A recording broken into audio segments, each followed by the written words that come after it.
Do you want your business to grow faster? Are you open to new and out-of-the-box ways to drive revenues and increase value? How do you imagine the most successful entrepreneurs and business leaders double, triple, or expand their businesses tenfold or more? The answer is deals. This is a weekly podcast featuring conversations with business owners, executives, and leaders as we reveal behind-the-scenes details that give you, our listeners, the confidence to pursue your own deal-driven growth. On the show, we discuss a huge variety of deals, everything from large, complex mergers and acquisitions to smaller deals that you can do even without significant capital.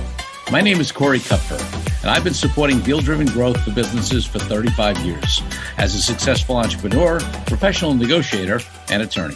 My goal is to help you strategize, plan for, find, and complete deals that will help your company grow faster. Welcome to the Deal Quest podcast. Let's get started.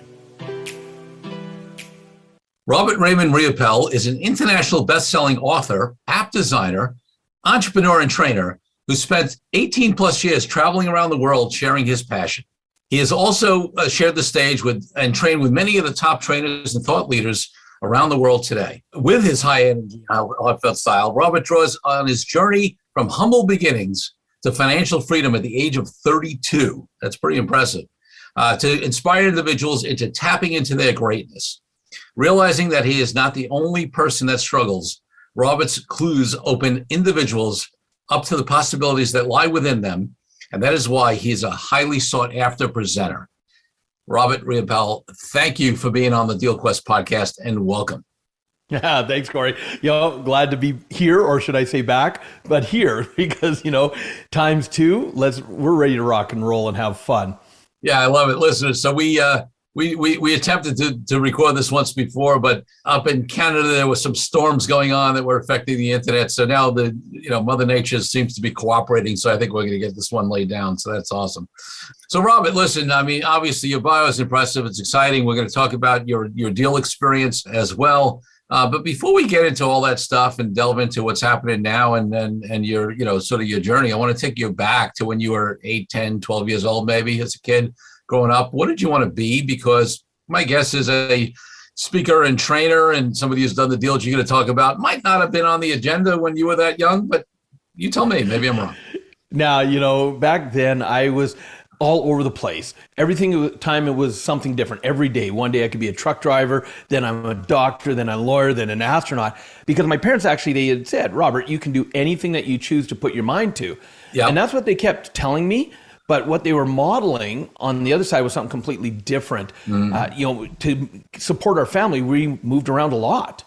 Yeah, in my young years, I never spent more than 6 months to a year in any one school because of the fact that, for keeping the family supported, it was like, okay, we got to move. Dad and mom got another job. We got to move, and we'd move primarily for dad's work. Then mom would find one or two jobs to support at the same time.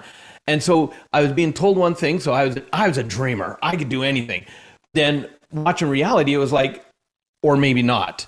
And What was really ingrained in us was you find work that's stable and supports your family, even if you don't like it. That's what you do.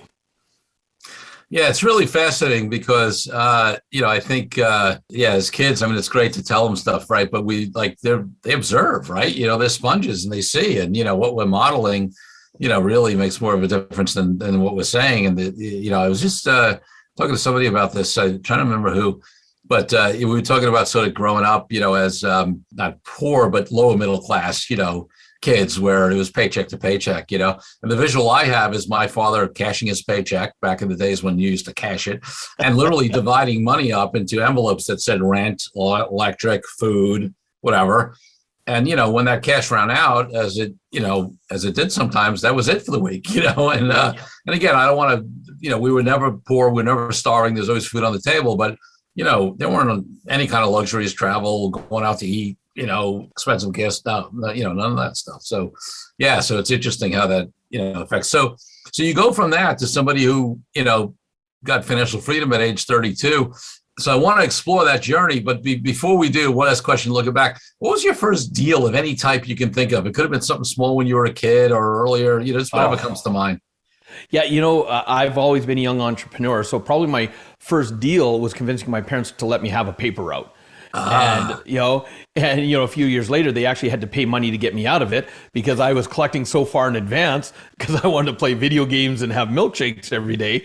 Because in our family, if you wanted money, you had to go out and earn it yourself. Yeah. And, always being that entrepreneur, I realized, hey, I could go out and I could tell, my customers, let me collect 2 months in advance so that your paper's taken care of. And until it cost my parents a whole $96 to buy me out of my paper route. Because back then, I think the monthly paper was $2.50 for the month. So $96, I was quite a bit in the hole. That's funny. So you forced your parents into a deal. Yeah. All right. So let's get up to the present now. Let's talk about. We're going to go back and talk about some of the deals in your journey here. But we gave a quick thing in your bio, but just give us another minute or two, a couple of minutes on what you do now, who you serve, and who kind of your clients are. Who do you impact most? Yeah, my absolute passion is I love training people who have a message on how to deliver it in an authentic, present way. So I love training trainers because that's what I do now. I've been traveling for the last 20 years around the world. On average, BC before COVID, for the last 10 years, I've been traveling on average 200,000 miles a year doing live trainings, anywhere from 3 days to 5 days long. Anywhere from 100 to 6,000 students in an audience. And I'm on stage up to 12 hours a day. Wow. And doing what I absolutely love, impacting lives. Now I do that virtually for the most of the times.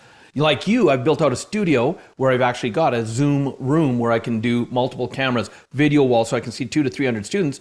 And what's kind of cool about that, Corey, is because of that, I can do a training and have 9, 10, 15 different countries represented on the training. And I'm at home. There we go. Love it. The new world, the positives of, of shift in, that COVID has caused.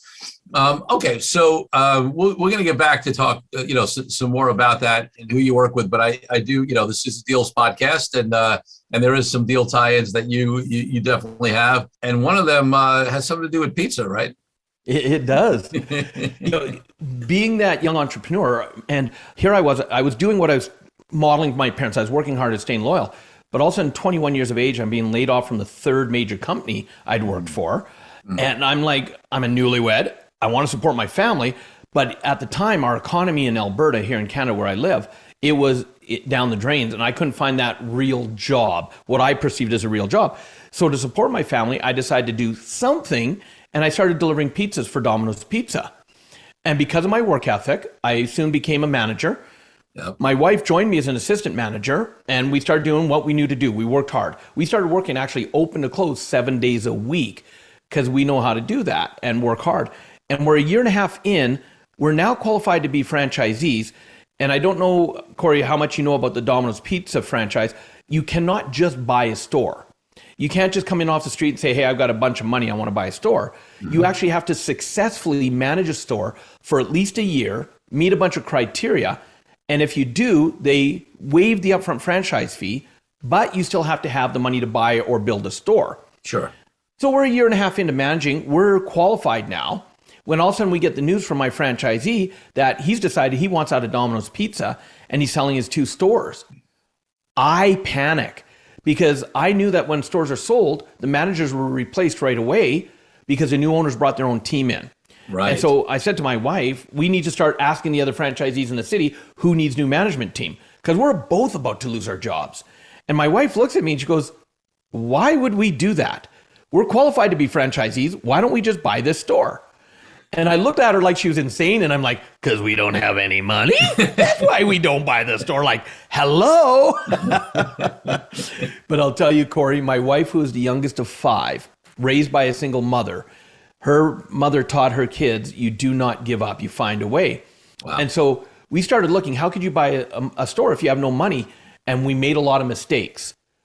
But took about 5 months, and all of a sudden we were able to actually get 100% financing, not just for the store we were in, but the bank gave us the financing for both the stores he had for sale, and we became franchisees.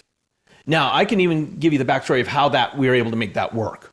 Yeah, no, I'd love to hear it. I mean, so let's set some context for people that don't understand the franchise world, right? So so sometimes there's a fee that has to be paid to the franchisor, right? Which you're saying in this case would have been waived. But then also, right, there's buying the stores. In this case, these were existing stores. so you didn't have to build them out like you would if they were new. But you still have, and then you need working capital, right? And so there's still a significant amount of money. So how much money are we talking about here that you needed for this deal? Yeah, and this is back in 1992 is when we bought the stores. Not to date myself, but hey, you were already talking about when you cash checks. I remember those days. Right. So I think we both kind of dated ourselves there. And the stores actually, what had happened is he had started off wanting about $100,000 per store. Yep.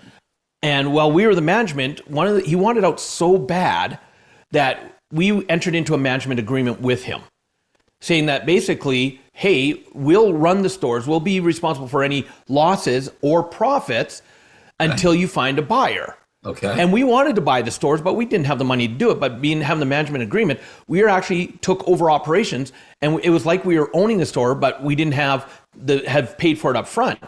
And we're doing this, and the mistakes we were making was teaching us a lot of what to say and what not to say. And at the same time, he was dealing with someone else who was a pro at really negotiating.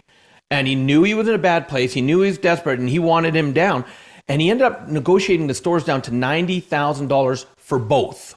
Wow. For both. And at that point, he found out that he was kind of being played because our corporate head office, basically, who was about to take over the franchise rights for all of Canada, he was a major player, this other guy. And so he was basically, went storming into their office and said, you guys are screwing me around. Here comes my lawyer. And they said, well, what do you want to do? And they said, well, I've been wanting to sell to Robert and Roxanne. You haven't been letting me. So I want to sell to them because they're ready to buy. And they said, well, then you have to honor the last price you accepted, which was the 90 grand. And he's like, fine. So he comes to us and he says, 90,000, both stores are yours. Well, by this time, because we'd gone through a lot of mistakes of what not to say, we now knew that, here's one of the biggest ones, Corey, that we were doing. We want to buy these businesses. And people go, what do you mean by the business? And we didn't know that you don't want to buy a business because you could take on all the liability. We learned to start saying we want to buy the assets. Yep. We're going to start our own, corporation. So when we went to our branch, our bank, because we had stayed away from them, and we couldn't even get a message or get an appointment, because back then to see the branch business manager, forget about it. You had to know someone who knew someone. But this is also where we did learn at a young age, you make great relationships with your bank. Yes. The actual branch manager loved my wife and I. She'd helped us buy our first home. And we were in her office. We're frustrated. We're at the head of this now where we got to come up with money. And, we've been turned down and spent money that we didn't have for people who promised loans. And she's like, what's going on? And so we explained the situation. She goes, well, have you talked to Brent? And we're like, we can't even get a meeting with him. And she said, come with me. She literally stood up, took us by the hand, walked us across the branch. We're 23 years of age at this time. Wow. She knocks on his door, says, Brent, this is Robert and Roxanne Riopel. They're two amazing kids that work hard. They want to buy their Domino's pizza store. Take care of them. And it was like, yeah. And so when we sat down and he started asking the questions, he said, well, do you have a list of the assets? And we had all that stuff together, and there was enough assets for them to say, we can fund the whole two stores because you have enough assets to secure it. So all of a sudden, they gave us 100% financing. Now, of course, we still had to have the money for the turnover of stock that was on hand the day of the actual turnover and all that. Sure. But because we'd been running the store for like 5 months, we actually had that money in the bank. Yeah. We'd actually run it lean, so we knew we had the money there. So we ended up getting the stores and costing us no money of our own. Wow, that's phenomenal. So how long did you, what's the rest of the journey on that? So how long did you run those stores? When did you. Well, we were franchisees for a total of 9 years. Uh-huh. After 3 years, we sold off one of the stores because our business partner, who was a silent partner that ran the one store, we were silent partners in it. He did not know how to run a store, and we paid his bills for 3 years. So we finally split the corporation, and then we ended up taking another store out of bankruptcy. Okay. Oh, and that's a whole nother deal story, dude. That'll blow you away. You thought the first one was good? Nah. And but we started making good money, and we started spending more money than we were earning. And at the 8-year mark, we were actually over $150,000 in debt personally and going down quick. And that's when we knew we had to change our lives around, and we knew we were done with Domino's. And we took about a year to fully get out of Domino's. And that's a whole lifetime ago already. 20 years ago, we sold our last store. Wow. All right. So now let's continue on the journey on how you got to where you are now, and like what those lessons from those deals and that experience, then how they carried forward into maybe what you're doing now. Yeah, well, what basically now I get to teach people business is one of the things I teach on the stage because I've made a lot of mistakes. Yeah, let's be clear. It's not because I was great at business or perfect at it. I made a lot of mistakes, but I learned. And so when we were so financially stressed out, we were introduced to personal development for the first time. Yeah. And we ended up going through to a 3-day training that taught us why we were in debt, but more importantly, it taught us to take responsibility for that debt. Quit blaming others. And boy, was I good at blaming other people and playing the victim. And then it gave us some practical skills. And so when we put those actually into practice, that's when we were able to go from being over the 150,000 in debt to actually retired 9 months later after the training, financially free at the age of 32. And our lives went, wow, if this little information gave us that result, what would more learning do? And we became avid students where I knew I wanted to be a trainer. I didn't know how or what it was going to take, but I knew I wanted to be a trainer because my whole dream started like this, Corey. If I can even help one person do what my wife and I had accomplished, going from deep in debt to financial freedom, it'd make it all worthwhile. And because of those steps, today I've now personally taught 500,000 people and done over $100 million in sales from the stage. Wow. So listen, I know that there are some people, even seemingly successful entrepreneurs, and listen, I had that journey early on in my career as well. I had a couple of points where I was significantly in debt. One was when I started my own law firm from nothing and had no clients, and and was paying my rent on credit cards. And then even years later, when we hit the financial crisis in 2008, 9, 10, I got crushed because I was a corporate deal lawyer. A lot of my clients, weren't doing well. I wasn't getting paid. Yeah. No deals going on, no money. And we had just expanded and invested a bunch of money in a new office, like at the worst timing and whatever. So I've been there, and I've done a lot of my own personal growth work and work in relationship to money, and similarly come to a very different place. But what was it that had you at very early stage turn around from being in debt to becoming financially free so quickly? First of all, was learning to quit trying to keep up with the Joneses. Yep. All the instant gratification that we wanted, all the toys that we had that we didn't need. Sure, we wanted them, but we didn't need them. And we had all the expenses with them. So it was being willing to take that hard look at our life and say, what don't we need right now? That if we were to sell it off and get rid of the expense, lighten our debt load, it would be easier to create passive income that allows us to have that financial freedom. And so it's being willing to make tough decisions. Yeah.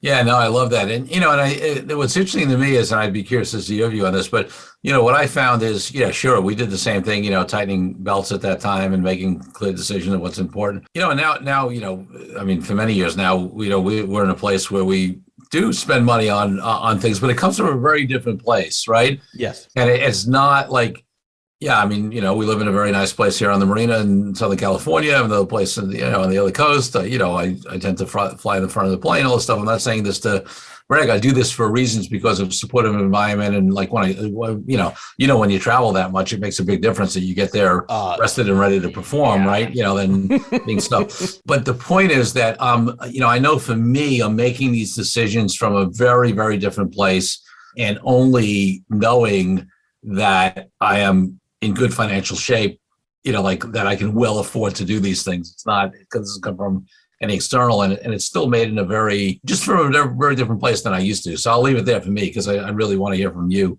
Like I'm sure your lifestyle has expanded since those days, right? But yeah. Well, and you're hitting it right on the head here. That's the actual key. Is sure, we're in a place where we love the lifestyle we have, and we'd like to have some more toys. But we have a different mind space now. And I'll use the boat as an example. When we had our house on in a resort community, and because we were on the lake, and I say we had our house on the lake, it was actually a mobile home in a mobile home park on an Indian reservation, but we were on the lake. Yes. And so we had to have a boat.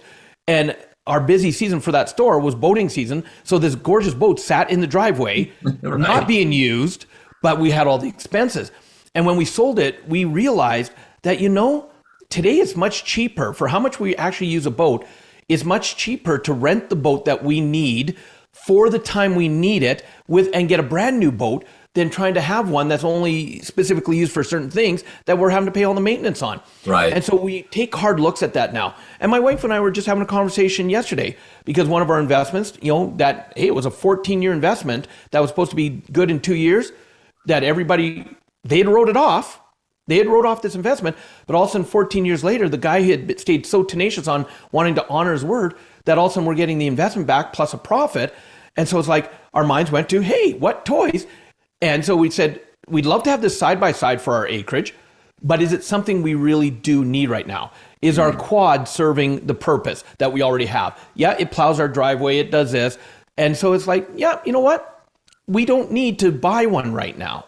And so we're more cognizant and more conscious of those decisions we're making. Yeah, love it. Love it. Let's take a break from the show for a minute so I can invite you to a new way to determine your deal readiness. I created a fast and easy assessment that will determine exactly how deal ready you are.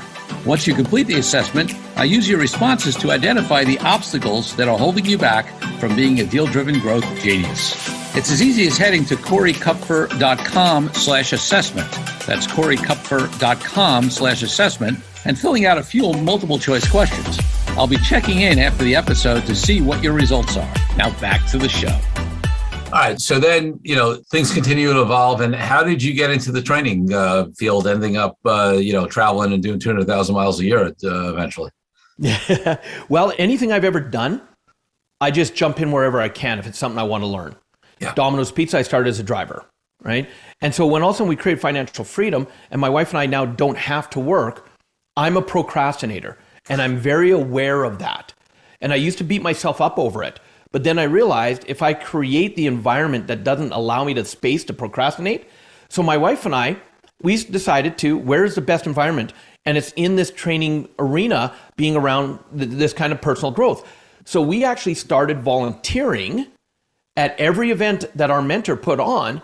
And we were living in our RV at the time. So we had the space at our own expense to travel and be at all these events, which A, we were able to give back because we had received so much.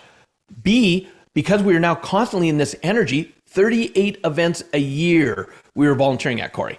Wow. So we couldn't help but stay in this energy of upbeat people, meeting great contacts, learning new business, making great joint ventures, that we just kept growing. And that's when I found my passion. It was like, because I had taken a course on how to be a trainer, and I just kept practicing and practicing. And one day my mentor, we were at a camp that he was running. You want to share who he is? Yeah. Have you ever heard of T. Harv Eker and Secrets of the Millionaire Mind? 100%. I've done his work. I was his very first protege, the very first person to ever teach one of his trainings other than him. Yeah. And so we were at a camp in 2002, and all of a sudden he looked at me and said, "Robert, get my vehicle." And I said, "Yeah, what's up?" And I was his assistant. I was his, not on stage. He didn't use anybody on stage. I was his assistant getting his meals and all that. And he said, "Are you ready?" And I'm like, "Am I ready for what?" He goes, "I need someone to take over at the end of the night tonight for 5 minutes and just wrap the night up, give some instructions, send everybody to bed. Do you think you can do that?"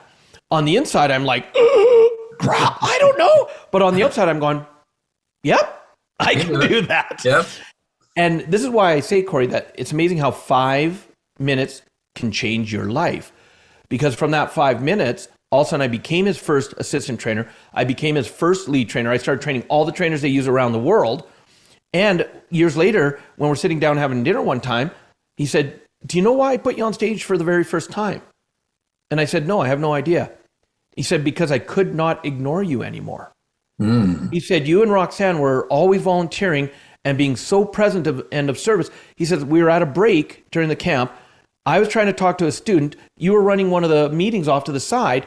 He said, "And I could not pay attention to the person I was talking to because your presence and your energy was so powerful. I just kept getting distracted by you. And in that moment, because he was writing a new course at the time, he needed space to be able to write it. He said, in that moment, I made the decision, I'm putting you on stage." And that changed my world and changed his world because he was the only one ever training. So we were limited to Canada at that time. And the moment I broke the mold, we exploded across the US as well. And then next thing you know, him and I opened Asia in 2007. We went to Singapore, 6,000 students, did $6.5 million in sales that weekend. And now we're all over the world. Well, I'll tell you something interesting. And it just hit me because from the time that we connected and we had our pre-call and then, we try to record this one once before, the name has been familiar to me. Like Robert Riopel, like something has been familiar to me. So so we did, my wife and I did the Millionaire Mind Intensive in Los Angeles. I'm trying to remember the year, but what I do remember is that after that, Harv did the first one he ever did in New York. Okay. Yes. So it was like in 6 Brooklyn. months before, whenever the first one was in New York or something like that. We did it in Los Angeles, which was pretty early, I think, when he was in the States. We enrolled like 48 people into 42 people, something like that, into the New York one. My wife and I alone. Okay. The Millionaire Mind Intensive. And then we went on. I mean, I did Wizard. I did Ultimate Warrior Camp. I did Wizard. I did the one he did after that integrated the two of them. There was a business one. What was it called again? Guerrilla Business Intensive. Yeah, Guerrilla Business Intensive did that one. And in fact, I'm actually, this is a funny thing to talk about on a podcast because it's just something. There were two guys who taught something about systems and processes at that course. And, I don't have my notes from it, but those guys, how you have something that lasts with you sometimes from some of these things. And I've always wanted to credit them because I can't even tell you how many people I've talked to about this. And I still don't remember who they are, but they talked about the fact that when you have a repeated frustration in your business, the question you should ask is, what fully implemented system do I not have in place that would resolve this? Okay. Yep. And that is a question that I have, that's something I've used, like, as opposed to like, why does that person keep screwing that up? Or why can't we figure this out? The question of what fully implemented system do I not have in place in my business that would resolve this has been made such an impact on my approach to business. And I've shared it with so many people, and I've been wanting to give credit on where I got that from. And I just haven't, I don't remember who it was, but it was out of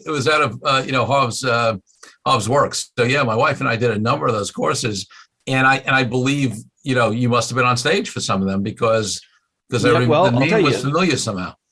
Yeah, if it was that early on, Harv and I did the very first Brooklyn one together. I did the first day and a half before he even showed up. The first time we were in New York. If you did Mind of Steel, Heart of Gold, I would have been there as one of the facilitators and trainers for that as well. I've actually taught more warriors than anybody in the planet, including Harv. And so there's a chance. That was a crazy one too. I mean, Ultimate Warrior. Yeah, I mean, that was phenomenal. Yeah, wow. So I did a lot of. In fact, I remember my wife stayed at Harv's place. Like he ran something where, like, if she did certain things, I remember she stayed in his place in like Arizona, like at one point in one of his promotions. So, any case, that is funny. Okay, so you do all this training, for Harv and his stuff, and then where does that lead? Well, things changed March 10th, 2020. I was actually flying back from doing Mission of Millions, or what you would have remembered as Life Directions. I had just finished delivering that in India, and hopped on a 16-hour flight from Mumbai to land in Toronto on my way home. And during the 16 hours in the air, the world changed for us. I landed. They didn't let us off the tarmac for a while. When they finally brought the plane up to the gate, the two customs agents at the door checking passports as we came off, I was allowed to do my connecting flight and put into instant isolation because the world had changed. And one of the things is I went into victim role for the first couple weeks. But then I used two very powerful words when I realized what I was doing to myself, because we were worried, like, all the live events are canceled, all this, payments have been stopped, hundreds of thousands in revenue gone because, no live events. And the two words that my wife and I use all the time are, what's next? And all of a sudden when we said, what's next? It was like, well, we bought this gorgeous acreage we live on with the idea of eventually building our own training center so I didn't have to travel as much. So why don't we build it now? Now, the problem is, as soon as we made that decision, all the what if scenarios. What if this lasts for years? What if? And so two other powerful words that we always use are all in. We knew that if we gave ourselves a plan B, well, we'll see and start, but if it doesn't work, we'll do this. We knew where our mind would go. Yeah. And it took a lot longer than it was supposed to. It ended up being about a year and a half. But now I'm in a beautiful 2,400 square foot training center built off the back of my home. And today, the deals I make are a business partner and we actually create trainings for other people to sell. And what's cool about it is we develop them where for the first couple, We need to be the trainers to help them Yes. see how to really put it on. So Yes. we're creating the revenue for ourselves up front, something that we used to do for free and hope that it would work. We now charge a lot of money to create a powerful course for someone, and then we get paid to deliver it. So that's the kind of deals we've created nowadays. I love it. I love it. So you mentioned to talk a little bit to whatever extent you're comfortable. I mean, you have a business partner. That's a deal. Oh, yeah. Yeah. Well, So you would have done Warrior, and there's one very powerful process called predicament, if you remember. Yes. And this gentleman has been around the world with me for the last 15 years, being that person to teach that part. Wow. And when COVID hit, we just naturally, connected on a deeper level and said, what can we do to support our communities? And we just started supporting students. We weren't selling anything. We were just helping people get through the adjustments, putting on trainings. We even actually got Harv onto a call where he said, okay, I can give you about half an hour. 3 hours later, 400 students on the Zoom call. We're laughing our asses off because Harv's just in the zone, loving just helping people. And because it'd been a few months of the lockdown by that point, and it just lifted people's spirits. So my friend and I, Aaron, and we just said, well, what can we do together? We're helping people. Let's keep doing this. And over the last 2 years, it's just been amazing what we've created from that. I love it. I love it. And listen, obviously, one of the great things is that you guys had history together, right? You knew each other, it's a lot less risk in going into whatever. And you don't have to talk about the details of any arrangement or whether it's a co-ownership of a company or you just do things jointly, but whatever the structure is, there's a level of trust, right? You've been through there is a lot together. Yeah, and I'll tell you, but these last 2 years we've gotten to know each other so much more because it's not just a weekend here or a week here. And what's really cool is because of our creation, we're now entering into a deal where it is what we're calling our generational wealth. This is our legacy deal. Yep. See, and we've helped so many people create millions and millions and millions of dollars. Now, we've done very, very well ourselves. Sure. But now we're in that creation mode. And because of who we are and the style of integrity and level of trust that we have in each other, we're actually putting together, get this, we've been invited onto the board and advisory and actual board of directors for where we're creating a business app that teaches all business through gamification, actually playing fantasy role play. And it's taking the real world into fantasy, doing everything about business learning, and then being able to take it back in the real world. And we're getting ready to, this week, actually launch it in Brazil, launch it in India. Our first week, we're looking to do minimum 50,000 downloads because it's a free app. And because of this, we're now looking at the end goal is one of the big, hairy, audacious goals. And this, as Jack Canfield would say, one of our big goals is we want to eventually win the Nobel Peace Prize for education because we've helped educate so many people around the world through a free game on how to really do business in a profitable way. I love it. I love you talk about, I love the concept of big hairy, big hairy audacious goal.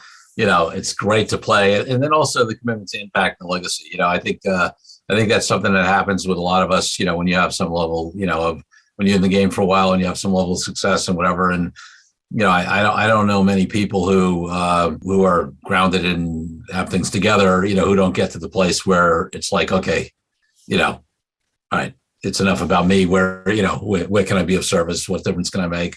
What's the legacy I'm going to leave? So it's great to hear that you're doing that and, what you did during the pandemic. And then, this app sounds like, listen, people, it's fascinating. I've seen some speakers on gamification, right. And the benefits of that and how our minds work and how you learn from it. So it's, sounds exciting.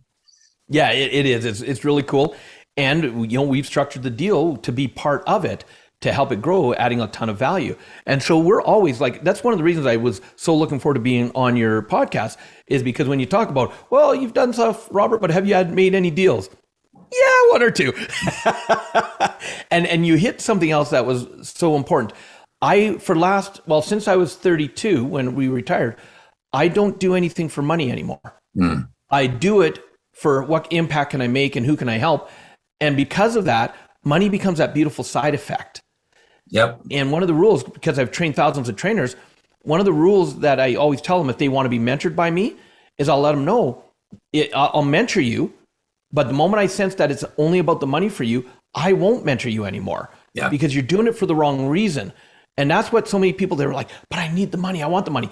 Coming from that space is different than I'm coming to be of service and I trust and know the money will come. It will come in where it's 100%. And the more, it's really a paradox. And from one point of view, if you really understand this stuff, it's not a paradox, but from from sort of the usual way many of us are brought up, it's a paradox, right? Because it's like, the less I'm worried about money, the less I care about, the less I focus on money, the more I be of service, the more it shows up. Now, and it only shows up if you're not doing it with that quid pro quo or that expectation in mind, right? Like, you do it without an expectation. So that, it does feel, but I think, for me, when you understand what I think are universal laws of the universe, and, people like Harp, people like Bob Proctor, people like Jack Canfield, I've done so I was on a podcast the other day and somebody asked me my most impactful book. And, for me, it's, there are many, but there's one called The Science of Getting Rich by Wallace Wattles that was like in 1908. And a lot of, the personal growth folks that we follow these days, that's a sort of a Bible for them. I've listened to that 100 times and it's all about that same conversation. So, it's great. And listen, it's tough for people, especially when they're in a place of scarcity, right? And they feel like, they don't have enough money, right? It's natural, at least in the culture we're brought up in, to think that's how we have to focus. And really, if you move to a place of generosity and service, is where that's what makes the difference. Yeah, and the abundance moves in, and I'll tell you, when you come from that abundance mindset, it is a different thing, because people can smell when you're desperate. And even when we sold one of our stores, after we cut our corporation, and we had 2 stores, and all of a sudden we were getting deep in debt, we felt we had to sell a store. Yeah. And because of that, I originally thought a person took advantage of us, because he, price decreases, delays, and all this. We ended up finally financing the whole thing on our own, and he was paying us monthly payments. But when I took Warrior and realized you teach others how to treat you, my wife and I took ownership that we allowed him to treat us that way. Yep. And then from that one to a year later, selling our second and our final store, it was a totally different story.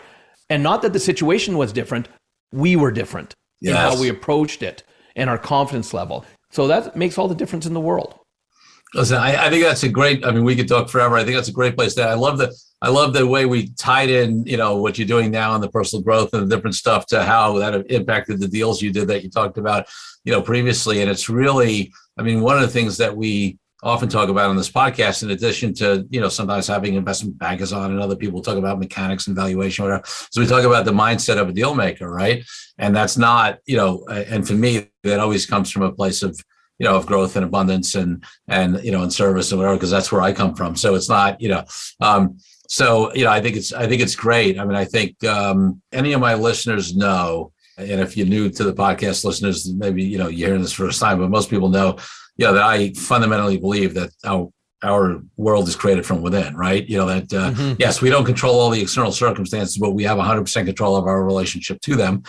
And we, and we can co-create, if you believe in God or spirit or whatever, it's, you got to say we're creators or co-creators, right? Along, so there's some spiritual, spiritual, I love the way they say it. It's self-effort and grace, right? So you have both if you believe in that. But the point is that, it takes both, but you're not a victim of your circumstances. We have the ability to create the lives and the worlds that we want. And I love, Robert, that obviously you're talking about that, and not only are you talking about it and training people in it, but you've also lived it, and you have those real examples, on both sides of, of that understanding, right? Which we all, so I appreciate you sharing all that. Yeah, my absolute pleasure. And look, anytime you ever want me back, Corey, you just have to ask, and I'd love to share more with your audience. That's awesome. All right. So before we go, I'm just going to give us, I have a final question for you. But before I ask that, just what's the best place for people to find out more about you and the programs you offer? And, where should they go? Well, I believe that time is our most precious commodity.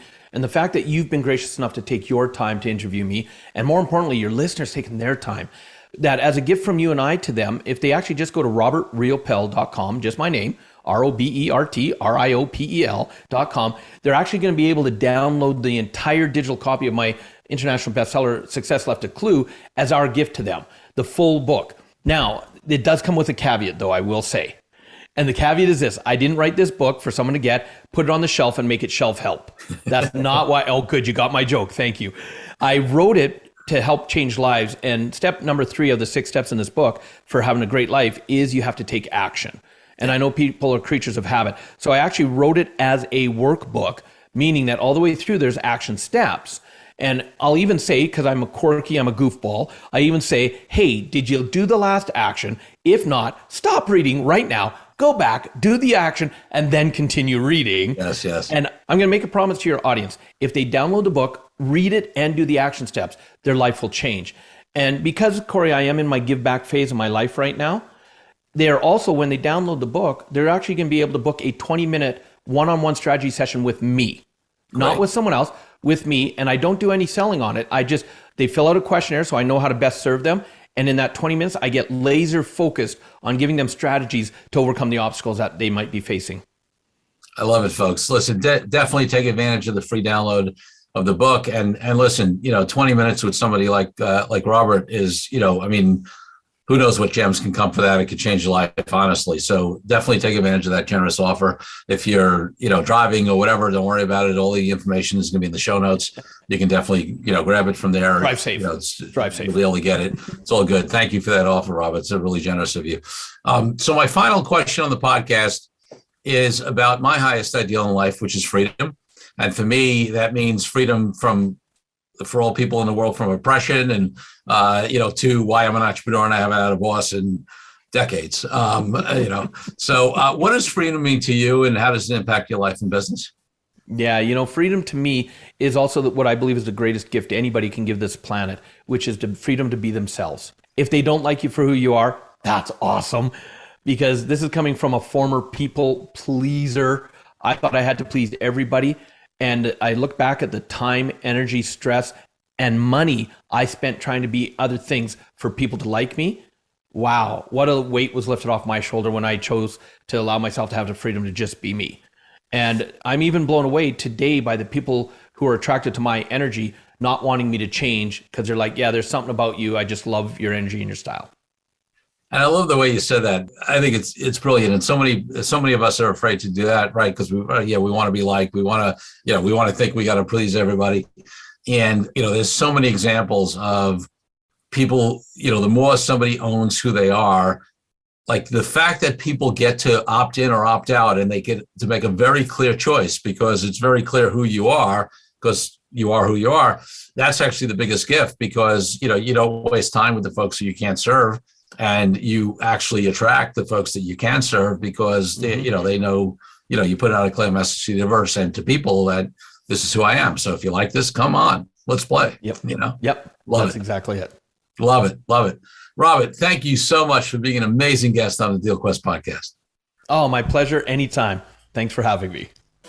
Thank you for joining me on this episode of Deal Quest, where we help you understand how deal-driven growth can be your ticket to freedom. I want to invite you to a unique way to tap into the wisdom and experience of the DealQuest community. Join the DealQuest Deal Den Zoom calls, a free monthly 90-minute mastermind.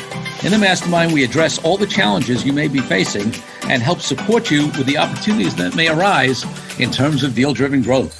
You will get input not only from me, but all the members on the call will collaborate and serve each other in a mastermind format. To sign up for the free mastermind, go to www.corykupfer.com/dealden. That's corykupfer.com/dealden. I'll see you there. I'm Corey Kupfer. Until next week, wishing you the freedom and financial prosperity that I know your Deal Quest will bring.